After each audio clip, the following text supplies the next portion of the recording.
Hey guys, it's Rafael here from Rafael Productions, and this is a review of Green Day's new single, Father of All. I will do another review on the full album once they release it in February next year. So let's simply talk about the single first that they released a few days ago. I was actually planning to make this video a while ago, but I've never really had the time to. So I'm trying to make this while the release is still fresh in people's minds and the hype doesn't die down yet. And I remember reading, before making this video, I remember reading in Reddit, there was the subreddit of Green Day where someone told about the album's, not the album, the song's new release. And I remember seeing that the opinions from people, they were very like split. So some people said they loved Green Day's new experimental sound, which they do experiment a lot on this song.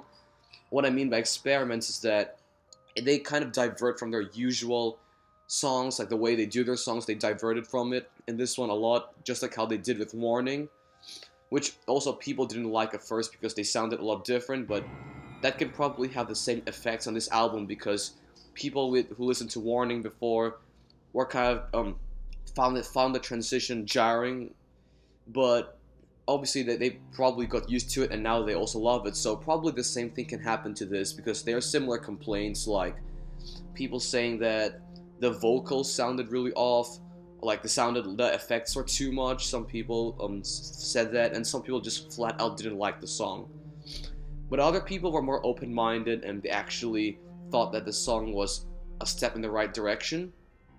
But I'll give you my own input on this, and let's begin. So this is Rafael Productions review, Green Day's Father of All, and let's get started. So what strikes you at first when you first listen to this song? So if you're a hardcore Green Day fan like I am, you will know that the songs that they do, they usually have a similar progression. I don't mean that they all sound the same, but they have like a specific style that you can just tell it's from Green Day.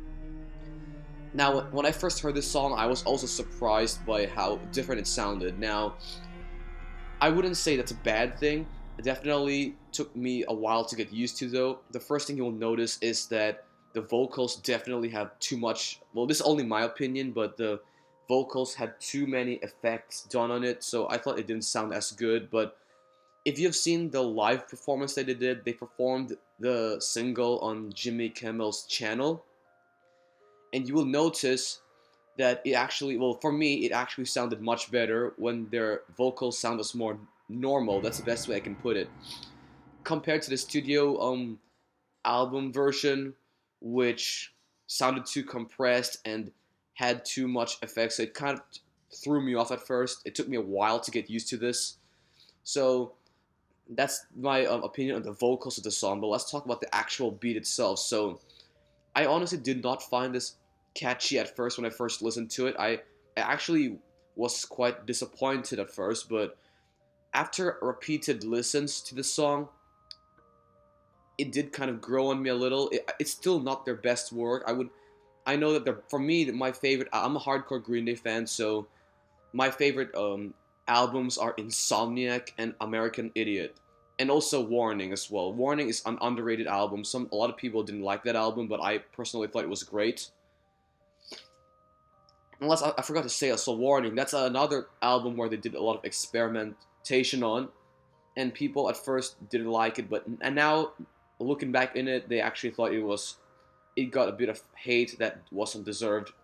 So I'm thinking that the same thing could probably happen for this album as well. So they did something similar where they experimented a different style, and people, the hardcore fans probably didn't like it because they were expecting something like Dookie or Revolution Radio, but probably the newer fans will be more open-minded to this as well.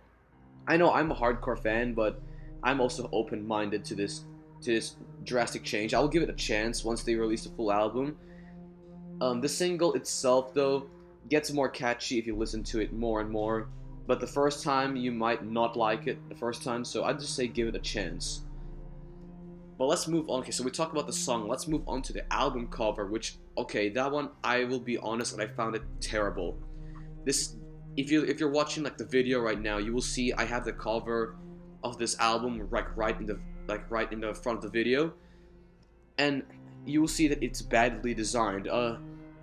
First they censored the word motherfuckers, which I was disappointed. I couldn't really feel the feelings. I don't like stuff being censored. I want to feel the full thing, but they censored it by putting this badly drawn unicorn in front of it, and then you can clearly see it. They took the American idiot's arm, and they just like it's like I just put a bunch of shit on the American Idiot album cover and call it this album cover for the new song. Like, it was just so badly done, and I have seen better fan art than this. But that's only for the album cover, okay? I'm not dissing on the actual song itself, which the song itself is not very it's not that bad, but it's not their best work either. So I'd give the song, okay, I would give this song about a 6 out of 10, but after repeated listens, I would probably give it a 7 out of 10. It did kind of grow on me, but this album cover is like a 3 out of 10. It was just so badly done. It was unbelievable. I honestly thought it was a joke at first, but I was surprised to learn that it was the actual album cover. Alright. Now, I can't really play this song on the video because I am afraid of the copyright strike, so I will leave a link to the song in the description below, so click on it now if you want to form your own opinion on this song, which I also did. But that is it for my review for this song, so thank you very much for watching. I will do a full album review as well once they release it next year in February 2020. Hopefully, the other songs will sound better than this also. I heard that the album will be much shorter than the previous albums, so that's also one thing I look forward to. But stay tuned for that. Around February, you might expect a review of the full album. And I will see you guys in my next video, which is my Australian vlog. And peace out.